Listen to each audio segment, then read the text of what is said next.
আগে রাষ্ট্র সংস্কার, এরপর নির্বাচনের কথা ভাবতে হবে বলে উল্লেখ করেছেন গণ অধিকার পরিষদের সভাপতি ও ডাকসুর সাবেক ভিপি নুরুল হক নূর।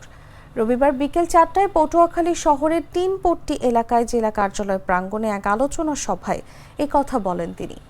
নুরুল হক নূর বলেন, বর্তমান সরকার বাংলাদেশের ইতিহাসে সর্বোচ্চ জনসমর্থন পাওয়া সরকার।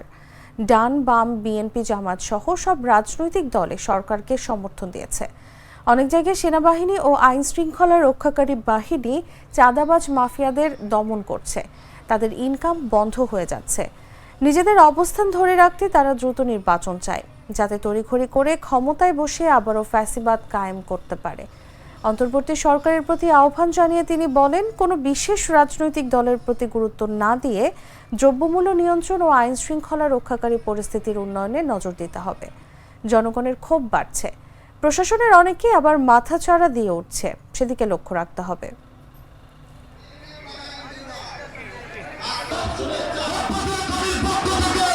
সরকার নিয়োগ দিয়েছে, দুর্বৃত্তদের দুঃসাহস হয় কি করে একজন জিপির কার্যালয় ভাঙচুর করা, আদালতে মাস্তানি করা, গুন্ডামি করা?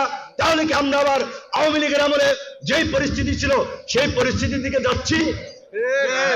আপনারা বলতে পারেন, পত্রিকায় লিখতে পারেন, পাশা সাহেব ভিপি নূরের সমর্থন এসেছে।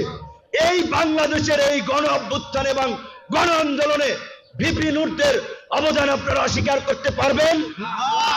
এখন নির্বাচন হয় নাই, 2 বছর আগে কোনো নির্বাচন নাই দেশে। কারণ কি আপনারা মনে করেন কি রাতারাতি নির্বাচন দিলে সব ভালো হয়ে যাবে, পরিবর্তন হয়ে যাবে? একদল খাইছে, আরেক দল খাওয়ার জন্য রেডি আছে। পরিষ্কারভাবে এই প্রশাসন ঠিক না করে, রাষ্ট্র সংস্কার না করে আগামী 2 বছর আগে কোনো নির্বাচন আমরা চাই না। পুচকি পুচকি মশা কামড়ায় করবো আমার চারটি বারটি গোল। মশা মার। অক্টাগার্ড মশার কয়েল জম এর ডাবল অ্যাকশন ফর্মুলা 2 মিনিটে মশা দূর করে আপনাকে দেয় 12 ঘন্টার সুরক্ষা। পড়ছে জম, মশার খেল খতম।